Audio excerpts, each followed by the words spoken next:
for the hardest-hitting show in talk radio. The true progressive voice since 2012. This is Southpaws.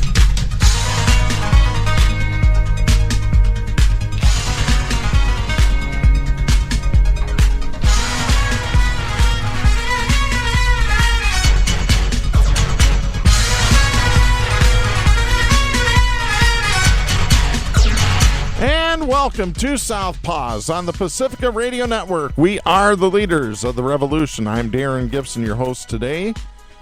We have got a lot of stories today. Trump's gag order has been altered by the judge in his hush money case. We'll tell you about that. Great news, Julian Assange has pled guilty or will plead guilty, and he's done with the case in the U.S., and he'll get to go back to Australia and be a free man again. This is great news. So we'll talk to you about that a little bit. United Nations tells Israel it will suspend aid operations across Gaza without improved safety. I can't say as I blame them. We have to talk about what's going on in Kenya. Interesting times in Kenya. Plus, we have to talk about the Oklahoma Supreme Court ruling saying that religious charter schools cannot use public funds. It would be unconstitutional for them to do so. So we'll talk about that, plus whatever we can get in as well. Before we get started today, a couple of reminders. You can follow us on social media by going to facebook.com/Southpaws Radio Show. You can follow us on X at Southpaws Radio. You can follow us on Tumblr, southpawsradioshow.tumblr.com. You can follow us on YouTube and Mastodon by doing a search for Southpaws Radio. You can become a patron of the show by going to patreon.com/Southpaws Radio. You can listen to the show anytime on Apple Podcasts, Spreaker, Podcast Addict, Podvine, and Pandora by doing a search for Southpaws. Once you found our logo, you found us. We send links to our weekly episodes to our Facebook, X, Tumblr, YouTube, and Mastodon accounts. You can listen to us on Global Community Radio Channel 1 every Saturday night at 11 Eastern. And you can listen to us on great Pacifica stations, including KCEI in Taos, New Mexico, KZGM in Kabul, Missouri, and KEPJ in San Antonio, Texas. So be sure to listen to us on your local Pacifica affiliate. We are recording this show on Wednesday, June 26, 2024. We are expecting Jack Prince to appear on next week's show, and he'll tell you about what he wants to talk about at that time. Right now, let's go ahead to our very first story here. This is Michael R. Sizak writing for the Associated Press. This is dated June 25th out of New York City. A Manhattan judge on Tuesday modified Donald Trump's gag order, freeing Trump to comment publicly about witnesses and jurors in the hush money criminal trial that led to his felony conviction, but keeping others connected to his case off limits until he is sentenced July 11th. Judge Juan M. Merchan's decision just days before Trump's debate Thursday with President Joe Biden clears the presumptive Republican nominee to again go on the attack against his former lawyer and fixer Michael Cohen, porn actress Stormy Daniels, and other witnesses. Trump was convicted in New York on May 30th of falsifying records to cover up a potential sex scandal, making him the first former president convicted of a crime. In a 5-page ruling Tuesday, Merchan wrote that the gag order was meant to, quote, protect the integrity of the judicial proceedings, end of quote, and that protections for witnesses and jurors no longer apply now that the trial has ended and the jury has been discharged. Merchan said it had been his strong preference to continue barring Trump from commenting about jurors whose names have not been made public, but that he couldn't justify doing so. The judge did leave in place a separate order that prohibits Trump and his lawyers from disclosing the identities of individual jurors or their home or work addresses.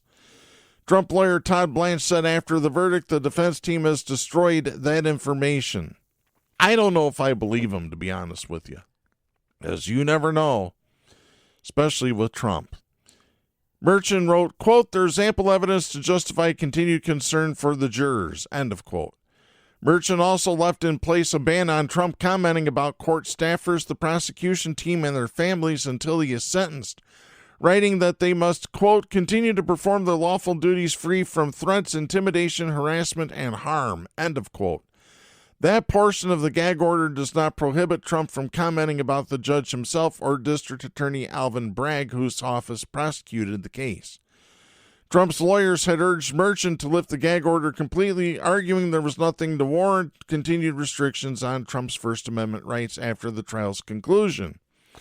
Trump has said that the gag order has prevented him from defending himself while Cohen and Daniels have continued to pillory him.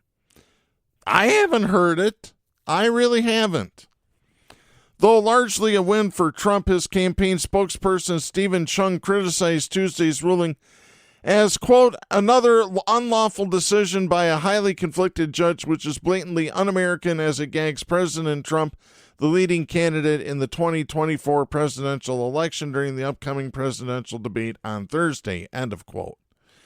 Chung said that Trump and his lawyers will, quote, immediately challenge today's unconstitutional order, end of quote, arguing that the portions of the gag order still in effect prevent him from speaking about the judge, whom he alleges had a conflict of interest, or repeating his unfounded claims that Biden directed the prosecution.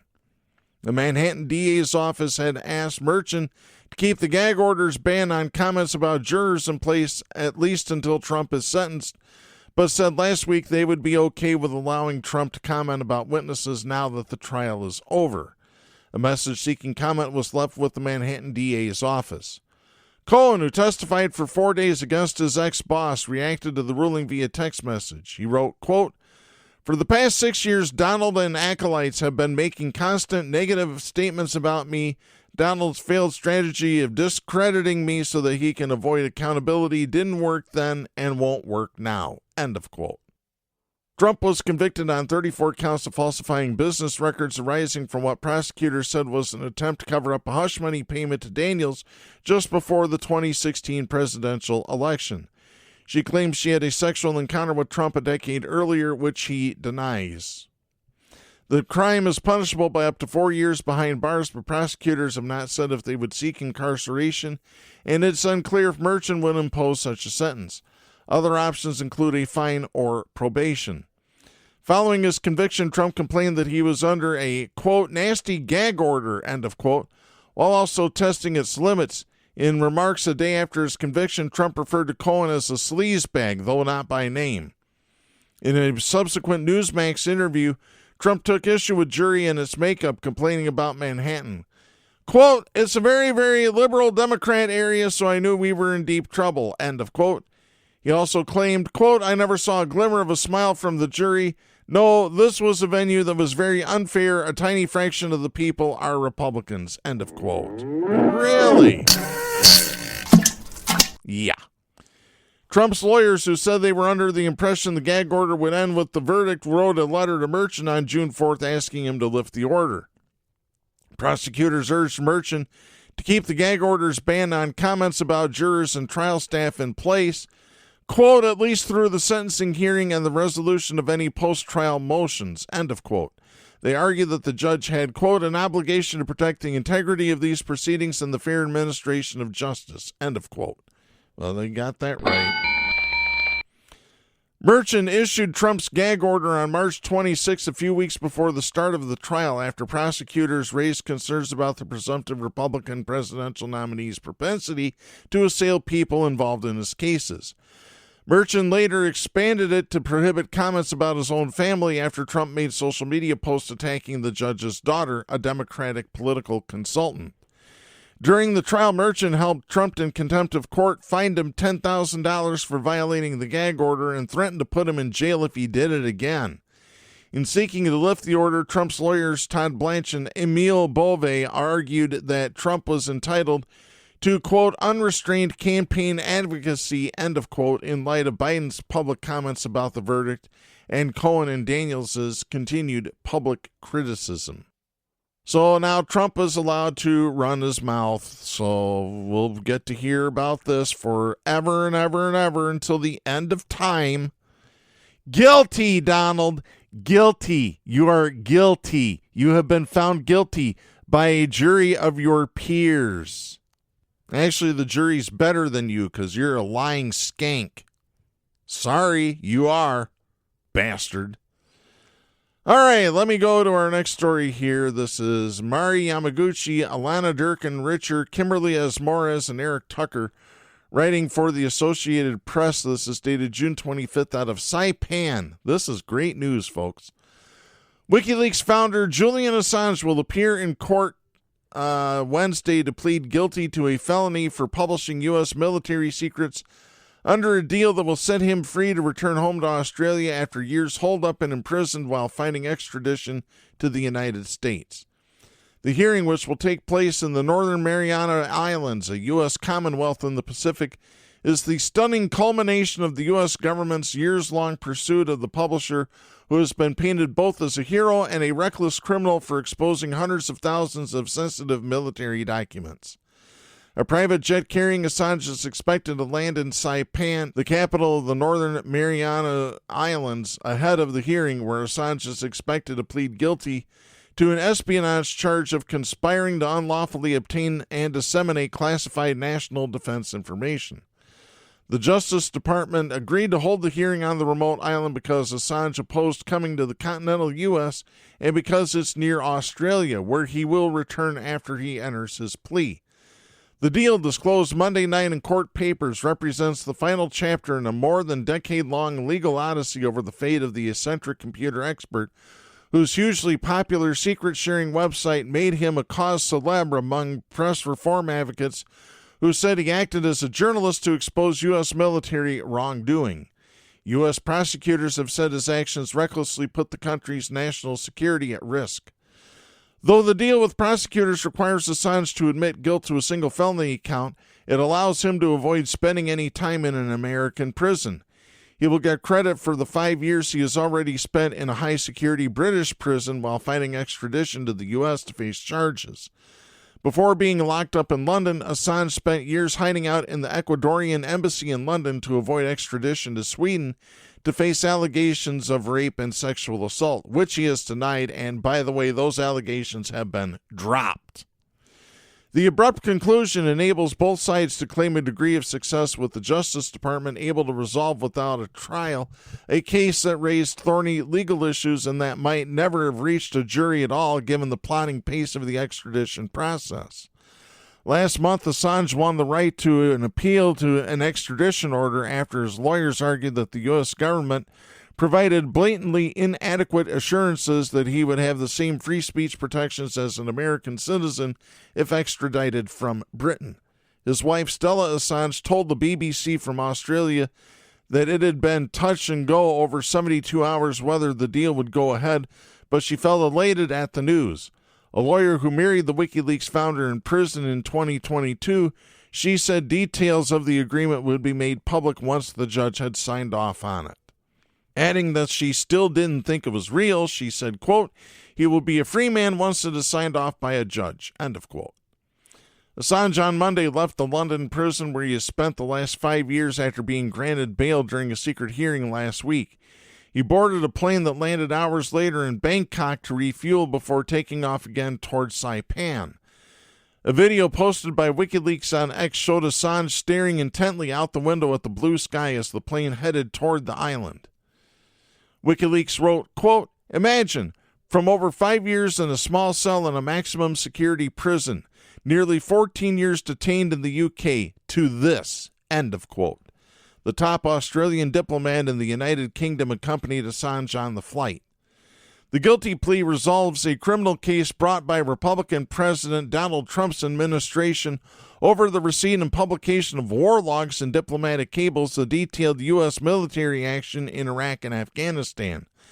Prosecutors allege that Assange conspired with former Army intelligence analyst Chelsea Manning to obtain the records and published them without regard to American national security, including by releasing the names of human sources who provided information to U.S. forces. Former Vice President Mike Pence called the new arrangement a, quote, "miscarriage of justice," end of quote, writing on X that Assange, quote, "endangered the lives of our troops in a time of war and should have been prosecuted to the fullest extent of the law," end of quote. But Assange's activities drew an outpouring of support from press freedom advocates who heralded his role in bringing to light military conduct that might otherwise have been concealed from view. Among the files published by Wikileaks was a video of a 2007 Apache helicopter attack by American forces in Baghdad that killed 11 people, including 2 Reuters journalists. Australia for years has been calling on the U.S. government to drop the case against Assange, arguing there's a disconnect between the treatment of Assange and Manning. Then U.S. President Barack Obama commuted Manning's 35-year sentence to 7 years, which allowed her release in 2017. Australian Prime Minister Anthony Albanese said, quote, "Regardless of the views the people have about Mr. Assange's activities, the case is dragged on for far too long. There's nothing to be gained by his continued incarceration, and we want him brought home to Australia." End of quote. Assange took refuge in the Ecuadorian embassy in London in 2012 and was granted political asylum after courts in England ruled he should be extradited to Sweden as part of a rape investigation in the Scandinavian country. He was arrested by British police after Ecuador's government withdrew his asylum status in 2019 and then jailed for skipping bail when he first took shelter inside the embassy. Although Sweden eventually dropped its sex crime investigation because so much time had elapsed, Assange had remained in London's high-security Belmarsh prison during the extradition fight with the U.S. Assange made headlines again in 2016 after his website published Democratic emails that prosecutors say were stolen by Russian intelligence operatives. He was never charged in Special Counsel Robert Mueller's Russia investigation, but the inquiry laid bare in stark detail the role that the hacking operation played in interfering in that year's election on behalf of Donald Trump. So there you go there. Julian Assange is a hero. He's a personal hero of mine. He took classified documents and laid them out for everyone to see, which we have a right to see. I'm sorry, we do. As U.S. citizens who are funding wars, we deserve to know what's going on and when it's going on and where it's going on. Period. End of story. We really do.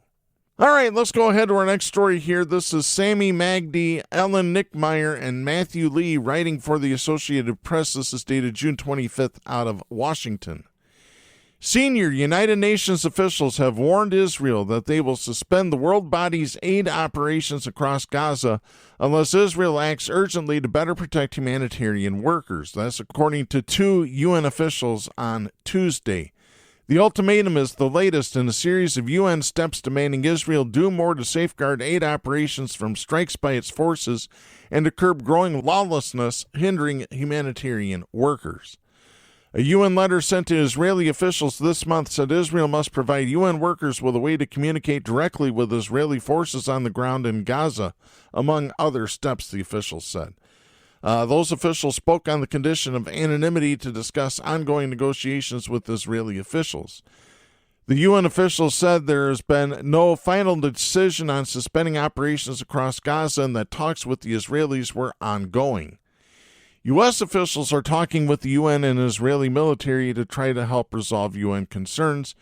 That's according to State Department spokesman Matthew Miller on Tuesday.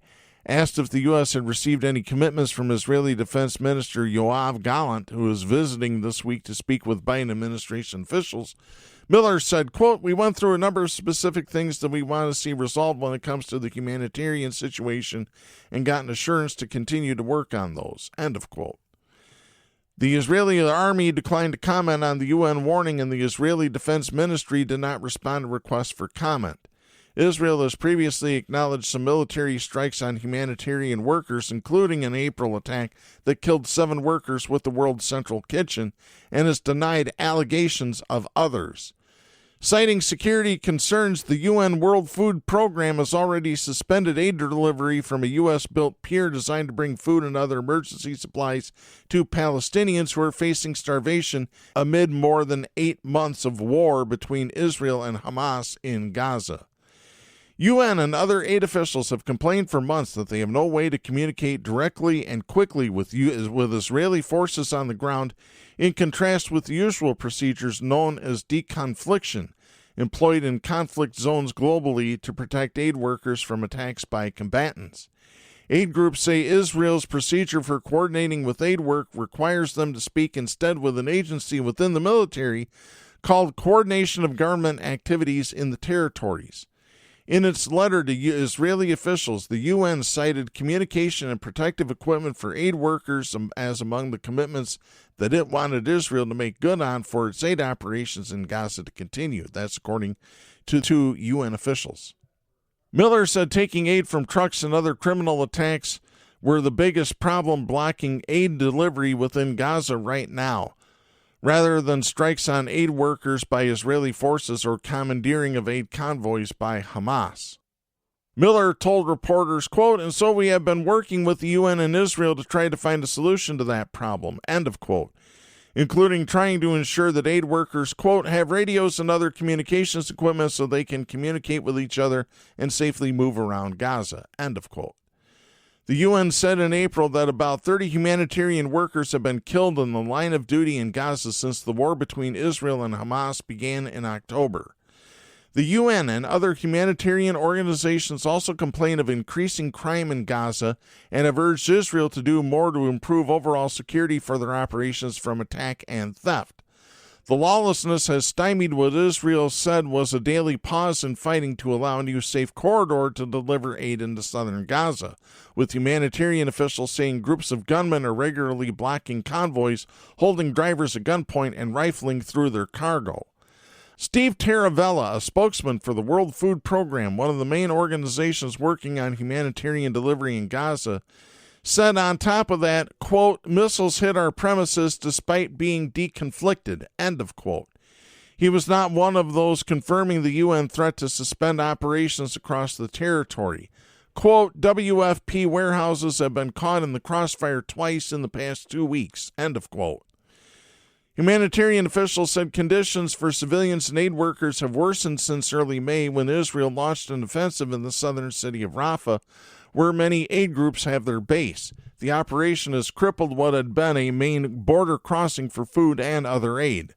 Aid workers trying to get shipments through the main remaining crossing, Kerem Shalom, face risk from fighting, damaged roads, unexploded ordnance, and Israeli restrictions, including spending 5 or more hours a day waiting at checkpoints, according to Taravella.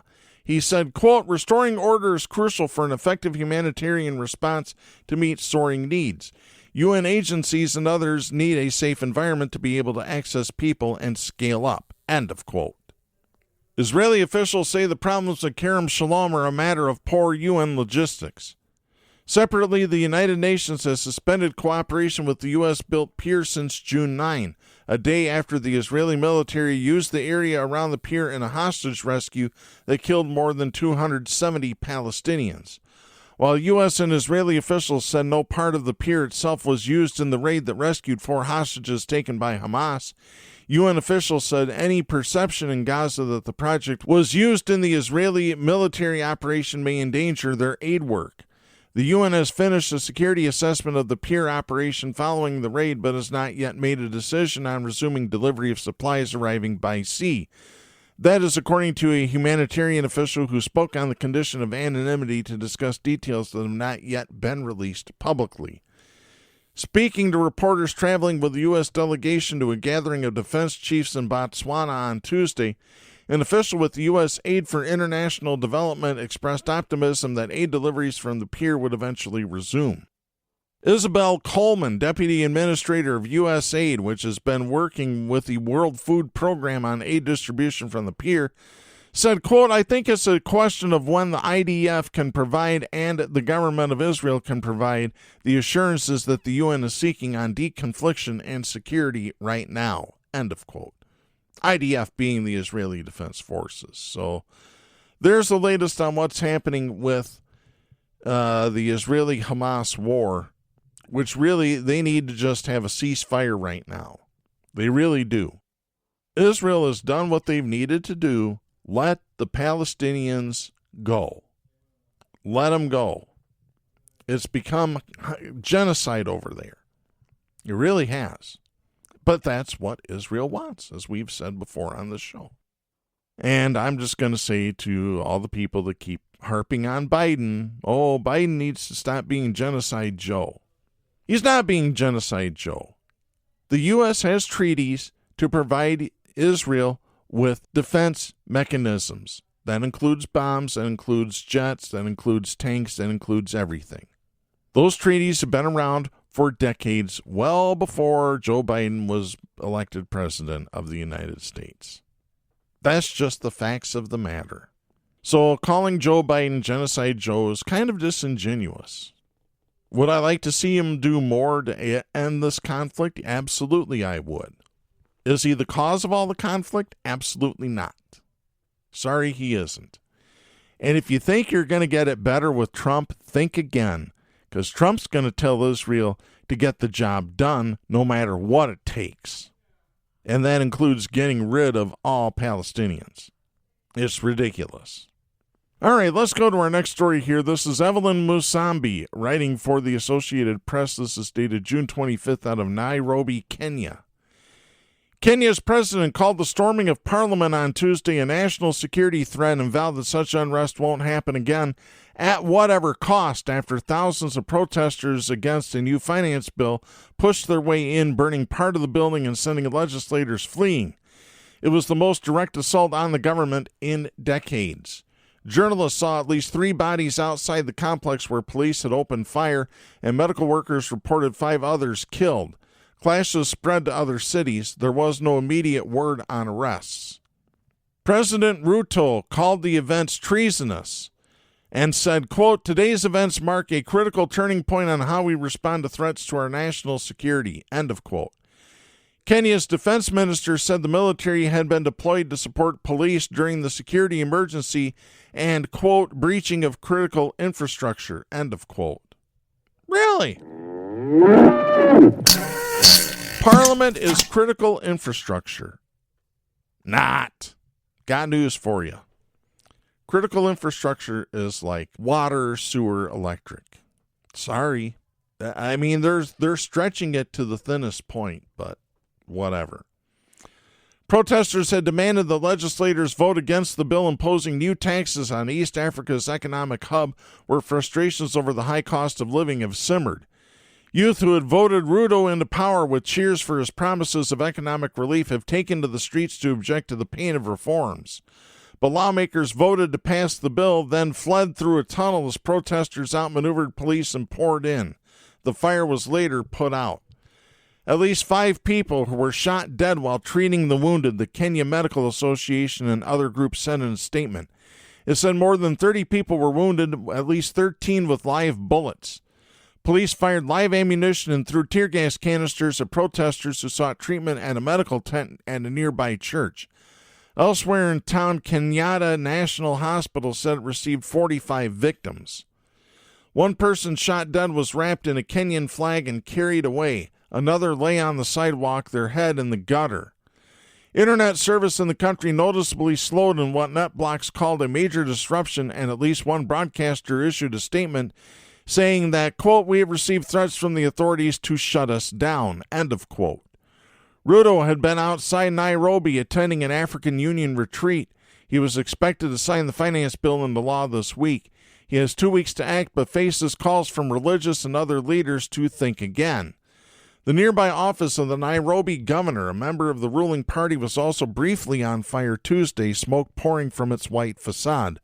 Police water cannons were used to extinguish the fire. Protesters could be heard shouting, quote, "We're coming for every politician," end of quote. Hey, I don't have a problem with that. We need to do that here. We need to eat the rich. Eat them. Boil them and eat them. Literally, not figuratively. The Kenyan Human Rights Commission shared a video of officers shooting at protesters and had urged Ruto to issue an immediate order to stop the killings. The president instead said the government had mobilized all resources to ensure order. On Sunday, Ruto tried to calm the rising public tension, saying he was proud of the young Kenyans who came out to exercise their democratic duty in earlier protests. The politician who had promoted himself as a hustler from humble beginnings said he would engage them on their concerns. Youth had announced they were uniting to keep the government in check as prices for fuel, food, and other necessities have soared. In Nairobi, a regional hub for expatriates and home to a United Nations complex, The inequality among Kenyans has sharpened along with long-held frustrations over state corruption. Opposition to the finance bill has united a large part of the country, with some explicitly rejecting the tribal divisions that have torn Kenya apart in the past. Some who had passionately supported Ruto felt betrayed. Youth Oscar Sanya told the Associated Press last week, quote, "I fell for his lies. Now I'm out here regretting why I voted for him." End of quote. As throngs of protesters rushed through the streets Tuesday, defiance emerged elsewhere in the country, including in the town where the president was, which was Naivasha, as protesters chanted, quote, "Ruto must go," end of quote. Protesters tried to storm the state house in the western city of Nakuru, a witness said. There were clashes in the western lakeside city of Kisumu. The governor of Mombasa, Kenya's second largest city, joined protesters outside his office and expressed support for them. So there you go there. Protesters burned ruling party offices in Embu in central Kenya, the Nation newspaper reported. Citizen TV showed footage from Nyeri in central Kenya with police confronting protesters in the smoking streets. A national gathering of Catholic bishops urged police not to attack protesters and pleaded with the government to listen to citizens' pain over the unwarranted taxes, saying, quote, "The country is bleeding, families are immensely suffering," end of quote. 2 people died in similar protests last week, and civil society groups have raised the alarm about a crackdown. The Kenya Law Society president, Faith Odhiambo, said earlier Tuesday that 50 Kenyans, including her personal assistant, had been abducted by people believed to be police officers. Some had been vocal in the demonstrations and were taken from homes, workplaces, and public spaces ahead of Tuesday's protests, according to civil society groups. A statement by diplomats from 13 Western countries, including the United States, said they were shocked by the scenes outside Parliament and expressed concern about the violence and abduction of protesters. Police officials did not immediately return calls seeking comment. Parliament Speaker Moses Wetangula had directed the Inspector General of Police to provide information on the whereabouts of those missing. Also Tuesday, hundreds of Kenya's police officers, long accused of abuses by human rights watchdogs and others, arrived in Haiti to lead a United Nations-backed multinational force against the powerful gangs who have the country in its grip. The deployment faces a legal challenge in Kenya, but Ruto's government has gone ahead with the thanks of U.S. President Joe Biden. Ruto was just in this country within the last month or so. And there was video earlier this week on NBC Nightly News that showed President Obama's sister, who still lives in Kenya, protesting. So there you go there, folks. Hopefully the Kenyan people do not suffer through violence like we've seen with the Israel-Hamas war, with the Ukrainian war against Russia, with other police actions that we've seen all across the world. All right, let's get to our next story here. This is Sean Murphy writing for the Associated Press. This is dated June 25th out of Oklahoma City. The Oklahoma Supreme Court on Tuesday stopped what would have been the first publicly funded religious charter school in the U.S., turning back conservatives and the state's Republican governor who have welcomed religious groups into public education. The High Court determined the statewide virtual charter school board's 3-2 vote last year to approve an application by the Catholic Archdiocese of Oklahoma for the St. Isidore of Seville virtual charter school violates the Establishment Clause, which prohibits government from making any law, quote, respecting an establishment of religion, end of quote. The ruling also says both the Oklahoma and U.S. constitutions as well as state law were violated. There you go. Beautiful. The case is being closely watched because supporters of the school believe recent U.S. Supreme Court decisions have indicated the court is more open to public funds going to religious entities. Conservative-led states have targeted public schools. Louisiana required them to post the 10 Commandments in classrooms, while others are under pressure to teach the Bible and ban books and lessons about race, sexual orientation, and gender identity. Yeah, by the way, Louisiana, which has posted the 10 Commandments, ranks 49th among the 50 states in education. 49th, not 47, as has been shown on social media. It's actually 49th, which I gladly correct. Justice James Winchester, an appointee of former Republican Governor Frank Keating, wrote in the court's majority opinion, quote, under Oklahoma law, a charter school is a public school. As such, a charter school must be non-sectarian. However, St. Isidore will evangelize the Catholic school curriculum while sponsored by the state, end of quote. The Archdiocese of Oklahoma City and Diocese of Tulsa said in a statement they will consider all legal options in response to the court's ruling. The court's decision was 7-1, with one member concurring in part and one member, Chief Justice John Kane IV, recusing himself. Justice Dana Kuhn dissented. 5 of Oklahoma's 9 Supreme Court justices were appointed by Republicans, 4 by Democrats.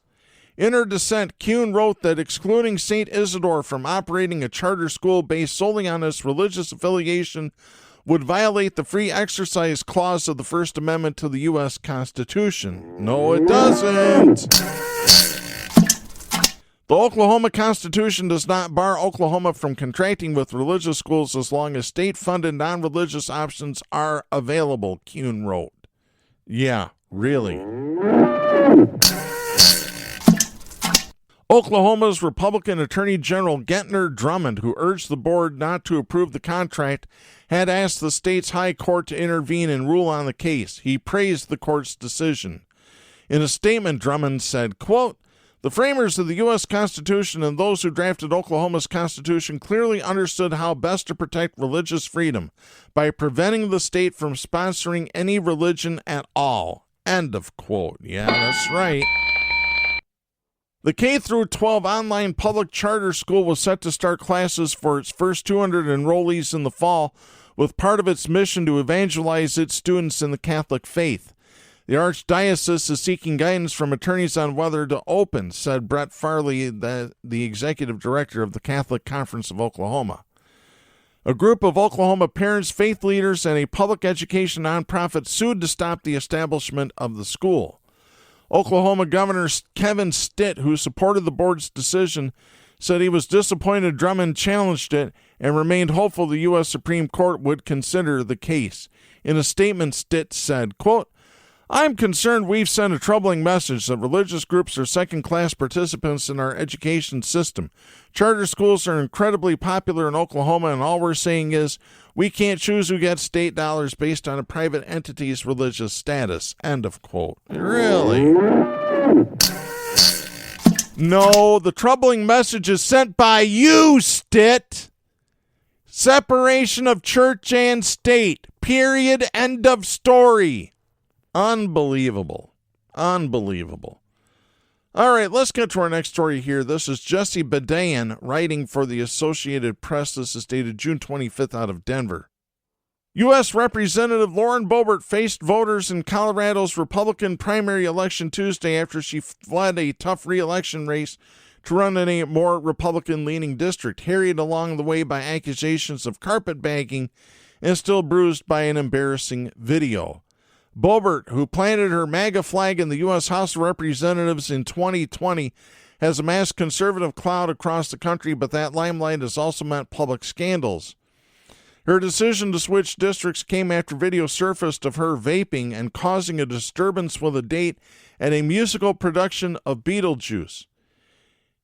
Causing a disturbance with a date. No, she was giving her date a job in the audience. There you go. These evil, violent, conservative traitors not only violate the Constitution, they violate the Ten Commandments on the regular. Just ask Donald Trump. By the way, Boebert did win her election. She says she made the switch to ensure another Republican could win her old district, which she nearly lost in 2022. She blamed outside groups for targeting her. But Boebert left the district having already become a fundraising magnet for the likely Democratic candidate who has pulled in millions that may help him flip a district that has leaned Republican in recent years. On Tuesday, for the first time since all that happened, Colorado voters got their say. The ones in her new district will weigh her candidacy against more traditional Republican rivals, and the others that she defeated included former state senator Jerry Sonnenberg, current state reps Mike Lynch and Richard Holtorf, and parental rights advocate Deborah Flora. So she wins the 4th congressional district. She won the seat, which sweeps across a wide expanse of ranches, ghost towns, and a conservative metropolitan area that make up Colorado's western plains. The voters there overwhelmingly backed Donald Trump in 2020. The AP refers to Trump as former president. We don't do that on this show. The seat opened up after former Republican Representative Ken Buck resigned from Congress. A special election is also being held Tuesday to fill the remaining months of Buck's term, where Republican candidate and former Mayor Greg Lopez is expected to beat a Democrat and third-party candidates. Buck cited the divisiveness of today's politics and his party's devotion to Trump in explaining his decision to resign. That division remains a factor in the race and is also on display in yet another Republican primary for a U.S. House seat in Colorado Springs, about an hour drive south of Denver. In the 5th Congressional District, Republican candidate Dave Williams faced condemnation from his own ranks and demands for his resignation as the state's Republican Party chair. Williams has been accused of using his position as chairman and state party resources to boost his own campaign. The final straw for some fellow Republicans was a recent email calling those celebrating Gay Pride Month, quote, godless groomers, end of quote. The state's party account on X also posted, quote, burn all the pride flags this June, end of quote. So once again, Republicans absolutely hate gay people. They want to exterminate gay people. They really do, folks. Anybody who's LGBTQ, Republicans would like to get rid of by any means necessary. You better think about that when you vote this November. You better think about that, especially if you love somebody who's LGBTQ. I'm telling you the truth, folks. I've been telling you the truth since 2012. Williams faces Jeff Crank, a conservative commentator who shares a similar political platform with Williams but breaks in style and disposition. Both are vying to fill the seat of Republican Representative Doug Lamborn, who announced that he won't be seeking re-election. Voters chose between a hardline MAGA acolyte in Williams, who has parroted Trump's lies about the 2020 election and attacked fellow Republicans who don't align, and Crank, who's molded in an older, more pragmatic Republican tradition. Whichever candidate succeeds in the primary will be favored against the Democratic nominee in the Republican-friendly districts. We have this update from Raw Story. Jeff Crank beat former state representative Dave Williams in the Colorado Republican primary election in the congressional district that covers Colorado Springs. That's the 5th district. That is according to the Associated Press. Williams is the chair of the Colorado Republican Party. The 5th district seat is being vacated by U.S. Representative Doug Lamborn, as we mentioned. Crank is a longtime political consultant, as we mentioned, and radio show host. He previously ran in the 5th District Republican primary in 2006 and 2008. He is a former executive with the free market organization Americans for Prosperity, or as we call them on this show, assholes f***ing the poor. In the 1990s, he served on the Washington staff of 5th District Representative Joel Heffley. Crank earned endorsements from Lamborn and Speaker Mike Johnson. He also benefited from almost $1.5 million in outside spending on his campaign. He clobbered Williams in campaign fundraising. Williams, an outspoken election denier, became the chair of the Colorado Democratic Party in 2023. He was endorsed in his bid for Congress by Donald Trump. So another Trump endorsement gone up in flames. Getting back to our story here. Another race watched closely by national party leaders is Colorado's 8th congressional district, newly minted after redistricting in 2021 and hotly contested with voters roughly split between the two major parties. The district stretches north of Denver and is currently represented by Democratic U.S. Representative Yadira Caraveo, who won by less than 2,000 votes against the Republican candidate in 2022. Gabe Evans won that. He's the Republican state representative. He defeated former state representative Janak Josie, who is a retired physician. Evans is a former police officer and was considered the front-runner in the primary. Whoever wins will likely benefit from a windfall of support from the National Republican Campaign Committee, which is intent on defending the party's thin House majority. Further to the west, among the Rocky Mountains and high desert mesas, a half-dozen Republican candidates will look to replace Boebert. Whoever wins will likely be up against Adam Frisch, the businessman and Democratic candidate who lost to Boebert by only 546 votes in 2022. Frisch has amassed name recognition after nearly unseating Boebert in the conservative district. He has now raised at least $13 million for his 2024 campaign. Even in a district that skews Republican, the well-funded Democrat could pose a challenge. Contenders include Attorney Jeff Hurd, and I believe he's currently in the lead. I don't think they've got a final on that. Hurd was up against former state Republican Representative Ron Hanks, whose differences largely follow the contours of Cranks's and Williams's, respectively. Other Republican candidates included Stephen Varela, a former Democrat who switched parties, businessman Lou Webb, and financial advisor Russ Andrews. So that's what's happened in Colorado. So Boebert wins, Crank wins, and Hurd is winning. So there you go, folks.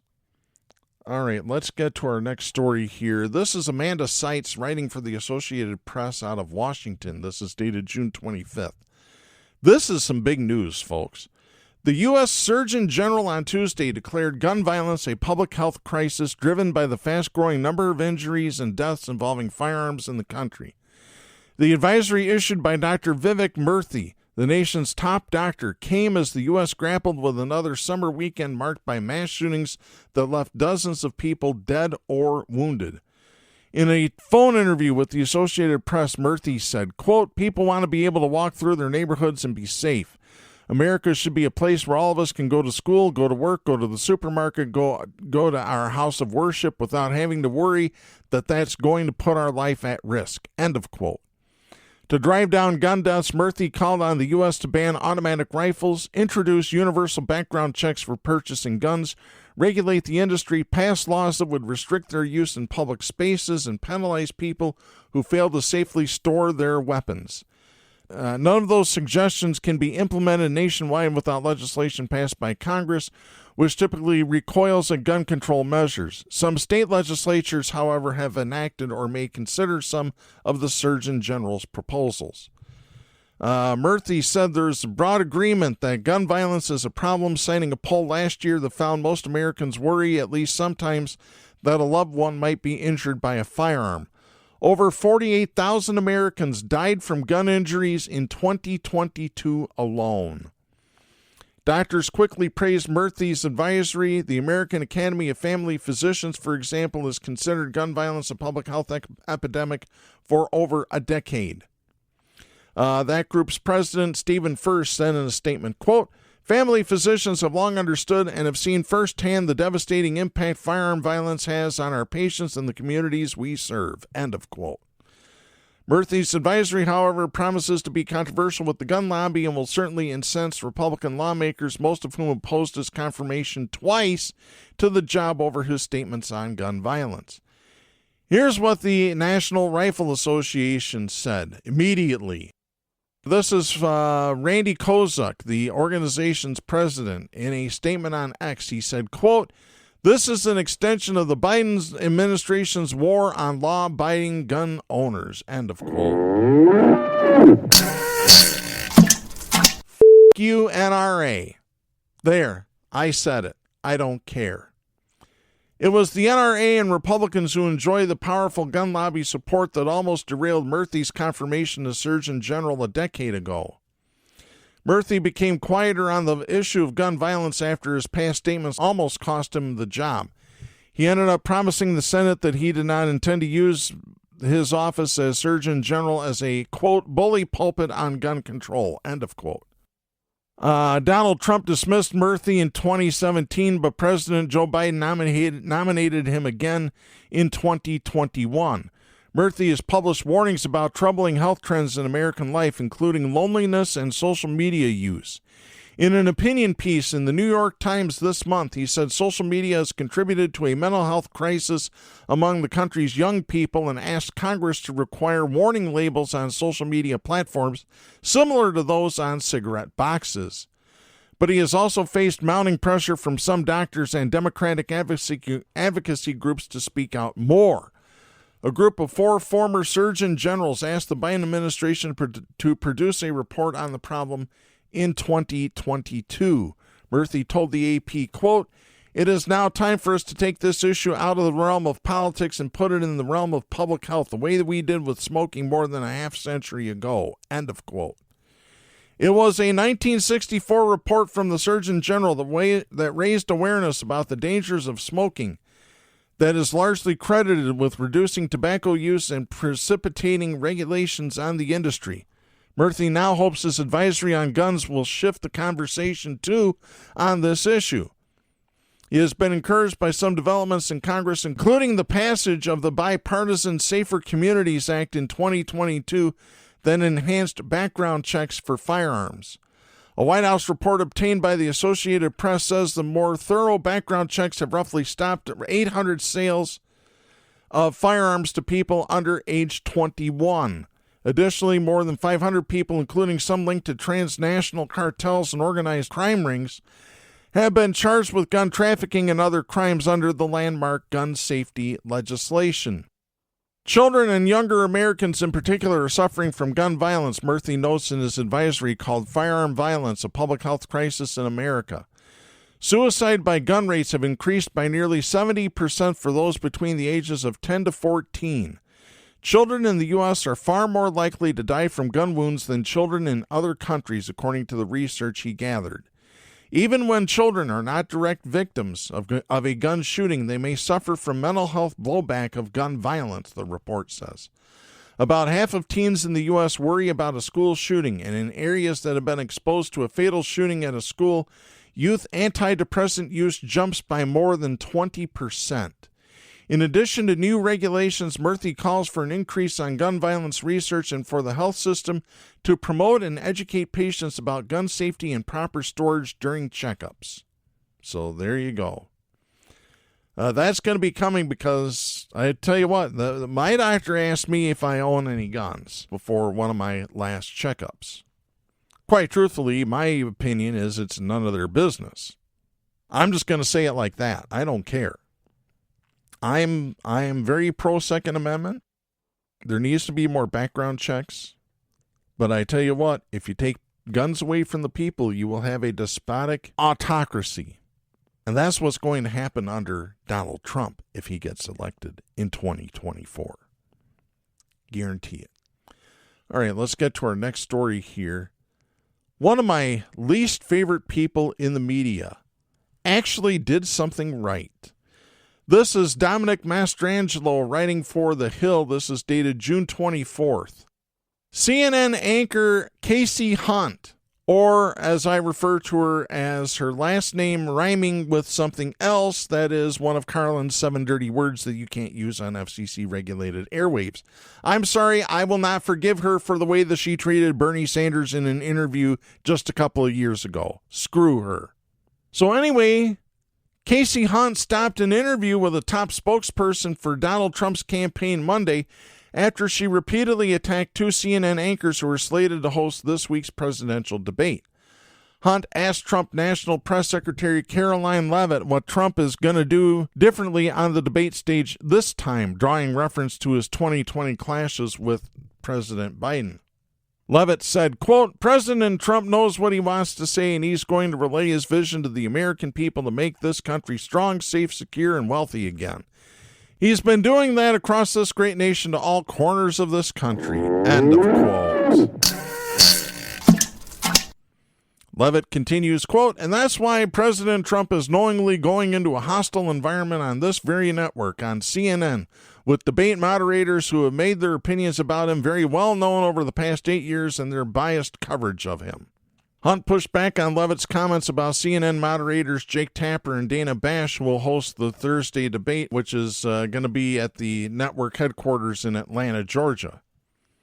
Hunt said, quote, "So I'll just say my colleagues Jake Tapper and Dana Bash have acquitted themselves as professionals as they have covered campaigns and interviewed candidates from all sides of the aisle. I'll also say that if you talk to analysts of debates previous, that if you're attacking the moderators, you're usually losing," end of quote. Hunt then asked Leavitt what Trump's team expects from Biden on the debate stage, but Leavitt again attacked Tapper. Leavitt said, quote, "Well, first of all, it takes about 5 minutes to Google Jake Tapper, Donald Trump to see that Jake Tapper has," and at that end of quote, and that point, Hunt cut her off, warning her, "Ma'am, we're going to stop this interview if you're going to keep attacking my colleagues." That's a direct quote. As Leavitt continued, Hunt instructed the CNN control room to cut the video feed of Leavitt and pivoting back to a panel discussion on the upcoming debate. Hunt said, quote, "Karoline, thanks very much for your time. You're welcome to come back at any point. She is welcome to come back and speak about Donald Trump, and Donald Trump will have equal time to Joe Biden when they both join us now in Atlanta for this debate. Our thanks to Karoline," end of quote. Monday's back and forth was first highlighted by Mediaite. Leavitt appeared hours later on War Room, a podcast and live stream show hosted by Steve Bannon, Trump's former White House chief of staff, and continued to attack Tapper. She told Bannon, quote, "They don't want spokespeople and defenders of the president to go on that same network and bring them up," end of quote. Them up as alleged instances of bias by the moderators against Trump. Bannon himself claimed that Thursday's debate would be totally 100% rigged, and that is a direct quote. The network issued a statement defending Bash and Tapper on Monday afternoon. Here's what the CNN spokesperson told The Hill. Quote, "Jake Tapper and Dana Bash are well-respected veteran journalists who have covered politics for more than 5 decades combined. They have extensive experience moderating major political debates, including CNN's Republican presidential primary debate this cycle. There are no two people better equipped to co-moderate a substantial and fact-based discussion, and we look forward to the debate on June 27th in Atlanta," end of quote. And we will cover the debate on next week's show. And I want to finish this episode with something we haven't done in a while. We have an off-the-cuff story this week. This comes from St. Albans, Vermont. This is by the Associated Press, dated June 26th. Vermont has agreed to pay $175,000 to settle a lawsuit on behalf of a man who was charged with a crime for giving a state trooper the middle finger in 2018. That's according to an announcement by the American Civil Liberties Union Vermont chapter on Wednesday. The lawsuit was filed in 2021 by the ACLU Vermont on behalf of Gregory Boebert of St. Albans. It says Bombert's First Amendment rights were violated after an unnecessary traffic stop and retaliatory arrest in 2018. Trooper Jay Riggin stopped Bombert's vehicle in St. Albans on February 9, 2018 because he believed Boebert had shown him the middle finger, according to the lawsuit. Boebert denied that, but he said he did curse and display the middle finger once the initial stop was concluded. Boebert was stopped again and arrested on a charge of disorderly conduct, and his car was towed. He was jailed for over an hour and cited to criminal court, according to the ACLU. The charge was eventually dismissed. Under the settlement signed by the parties this month, the state has agreed to pay Boebert $100,000 and $75,000 to the ACLU of Vermont and the Foundation for Individual Rights and Freedom for legal fees. So, great news there. Dumb cops doing dumb things. That's it for this week. We'll be back next week. I'm Darren Gibson. Please support independent media, the First Amendment, and a woman's right to choose. The stations that carry Southpaws do not necessarily share the opinions expressed on the show. Southpaws is protected by the First Amendment to the U.S. Constitution and is copyrighted by Big D Entertainment. All rights reserved.